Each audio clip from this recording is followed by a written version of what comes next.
Indonesia controls a resource the modern world desperately needs: nickel. In 2024, it produced an estimated 62% of the world's mined nickel. And that number is only the beginning of Indonesia's economic story. Because nickel isn't just another metal anymore. It sits inside one of the world's biggest industrial transformations: batteries, electric vehicles, stainless steel, and the race to control critical minerals. But here's the surprising part.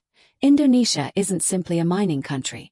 It is Southeast Asia's largest economy, the world's fourth most populous country, and a nation spread across more than 17,000 islands. Its economy was worth roughly $1.4 trillion in 2024. Yet outside Southeast Asia, Indonesia receives surprisingly little attention compared with China, Japan, or South Korea. So why does such a massive economy remain so underestimated? The answer starts with geography. Indonesia sits between two oceans, beside crucial maritime routes, while beneath its islands lie nickel, copper, coal, natural gas, gold, and other valuable resources. Geography gave Indonesia extraordinary potential. But potential means nothing without institutions capable of turning it into growth.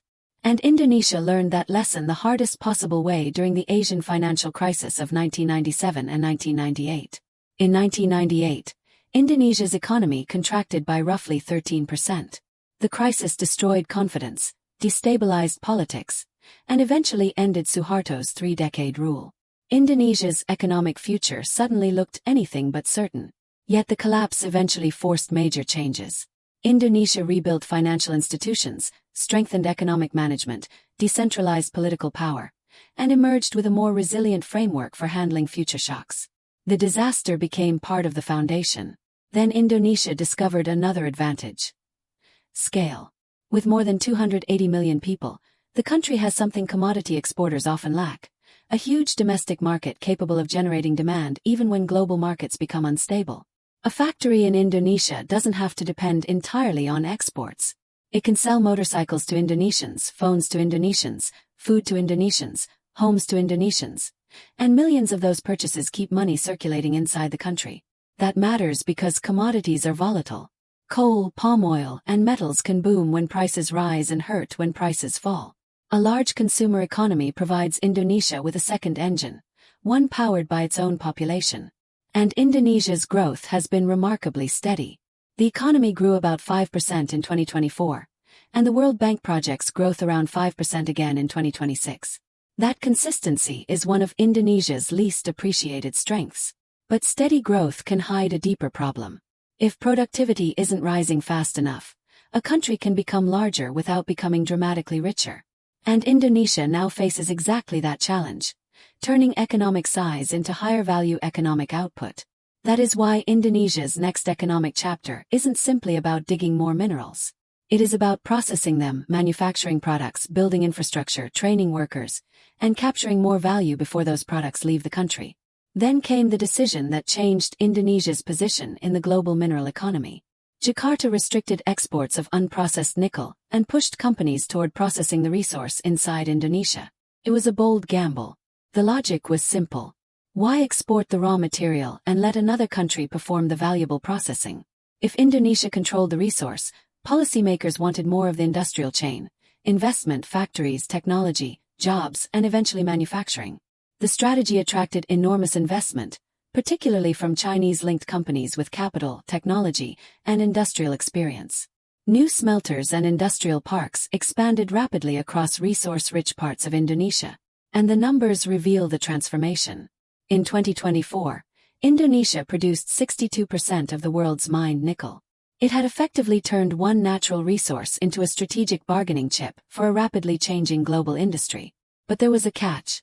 More mining meant more pressure on land, water, energy systems, and local communities.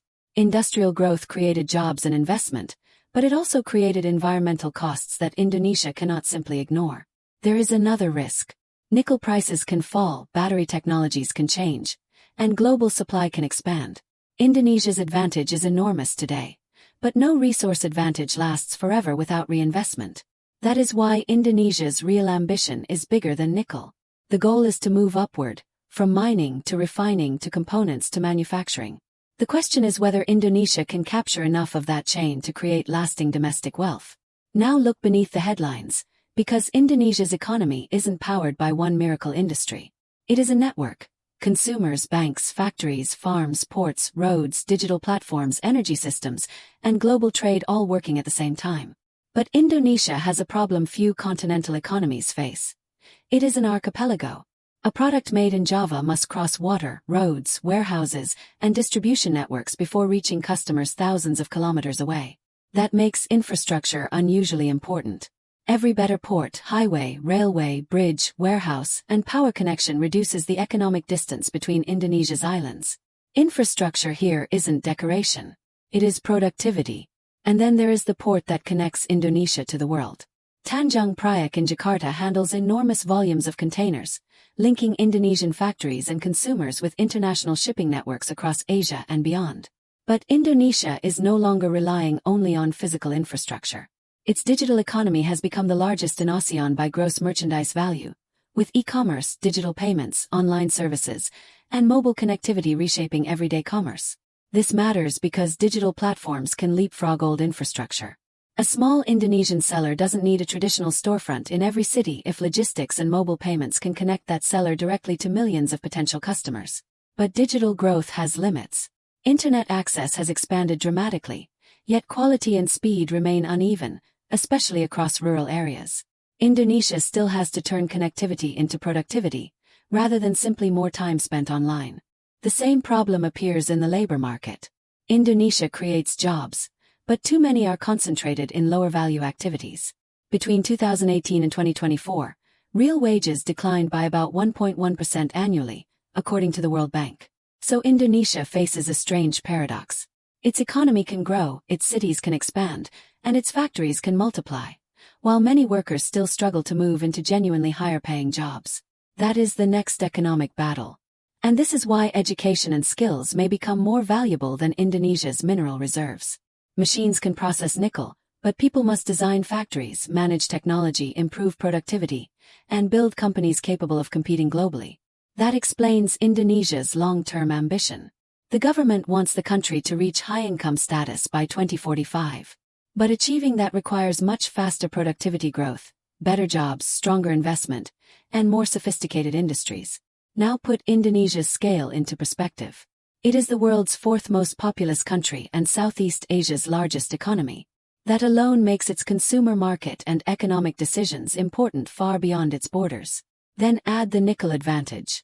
Indonesia's 62% share of global mine nickel production means a single country's mining decisions can influence a supply chain stretching from Indonesian mines to Asian refineries and global manufacturers.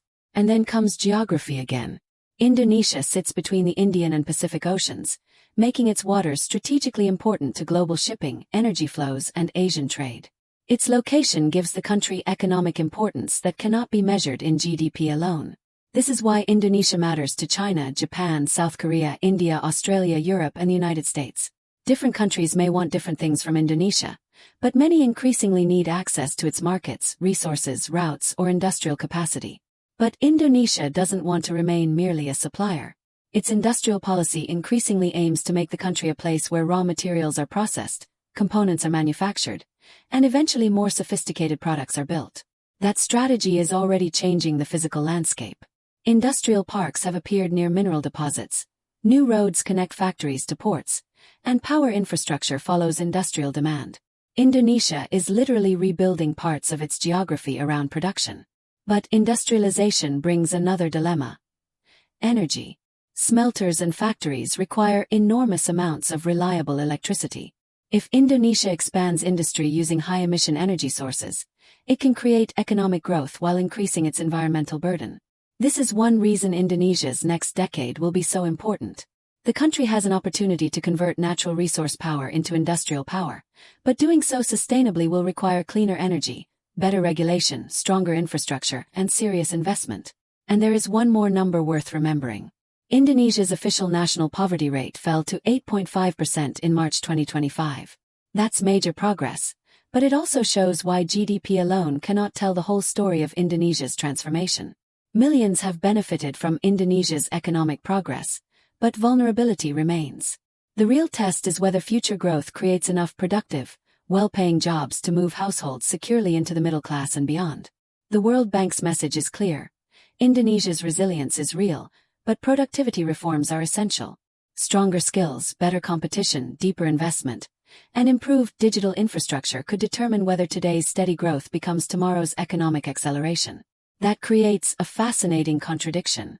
Indonesia already possesses many ingredients of a global economic power. What it lacks is not scale. It is the ability to consistently convert scale into productivity, innovation, and higher incomes. Fact number 1. Indonesia has a population larger than most countries can imagine, around 286 million people in 2024. That's not simply a demographic statistic. It's hundreds of millions of potential workers, consumers, entrepreneurs, and future customers. Fact number 2. Indonesia's economy reached roughly $1.4 trillion in 2024. That places it among the world's largest economies, and makes its domestic economic decisions increasingly important to global investors and companies. Fact number 3 is the one that sounds almost unbelievable.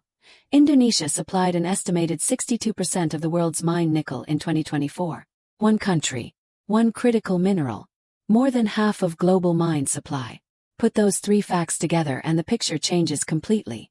A giant population creates demand. A trillion-dollar economy creates purchasing power. And control over critical minerals creates leverage.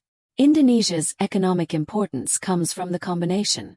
But hidden giants can still stumble. Indonesia remains exposed to commodity prices, global trade tensions, changes in battery technology, environmental pressures, and weak productivity. Its future depends on whether it can diversify before today's advantages lose their edge. Commodity dependence is especially dangerous because prices can change faster than factories can. A mining investment may take years to recover its cost, while global prices can move dramatically in months. That mismatch can punish economies that depend too heavily on raw materials. Environmental pressure is another constraint. Indonesia cannot maximize mining, industrial production, energy demand, and infrastructure forever without managing the consequences. Long-term economic power requires natural resources to remain economically usable tomorrow. Then there is the demographic opportunity. A huge working-age population can accelerate growth, but only if workers are healthy, educated, skilled, and employed productively. Otherwise, population becomes a challenge instead of an advantage. And this may be Indonesia's biggest decision of all, whether to use today's resource wealth to build tomorrow's capabilities. Countries can export commodities for decades. Much fewer successfully transform commodity wealth into sophisticated domestic industries. Indonesia doesn't need to become another China to matter. Its model is different. Enormous domestic demand, resource abundance, maritime geography, manufacturing investment, digital growth, and steady macroeconomic expansion. Its advantage is not one spectacular invention. It's the combination. A country with this many consumers, resources, factories, ports, workers, and strategic routes can become powerful even without dominating any single category. And that combination is becoming harder for the world to ignore. Global companies need markets. Manufacturers need materials.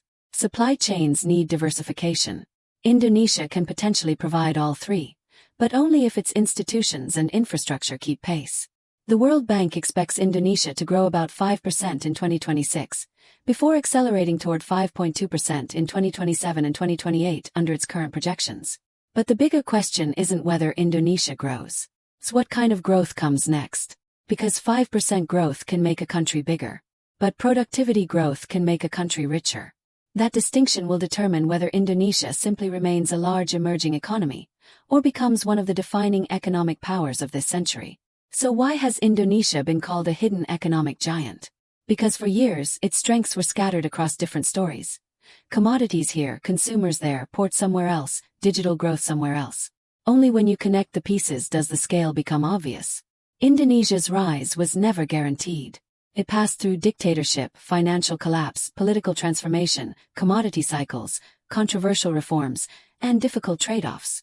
Yet every crisis forced the country to adapt. Today, Indonesia is trying something even harder, transforming resource strength into industrial strength, population size into productivity, and geographical complexity into a connected national market. The opportunity is enormous. But so is the responsibility. Indonesia must create better jobs, raise productivity, improve infrastructure, manage environmental costs, and ensure that economic growth reaches ordinary households. If Indonesia succeeds, Its future influence won't come from nickel alone. It will come from millions of businesses, hundreds of millions of consumers, globally connected industries, and a workforce capable of producing more value every year. And perhaps that's the biggest surprise. Indonesia's most valuable asset may not be buried underground at all. It may be the ability to turn its enormous population, geography, resources, and ambition into one connected economic machine. The hidden giant is no longer quite so hidden. Global companies are watching its minerals. Investors are watching its markets. Governments are watching its strategic position. And the next decade may determine just how far Indonesia can go. Because the real question is no longer whether Indonesia can become an important economic power. It already is. The question is whether it can turn today's extraordinary advantages into a deeper, richer, more productive economy for the generation that comes next. The next time you hear about Indonesia, remember that the story is far more complex than it appears on the surface. Behind every statistic, every headline, and every success story lies a chain of decisions, risks, and human ambition. If you enjoyed this documentary, subscribe for more deep dives into the stories shaping our world.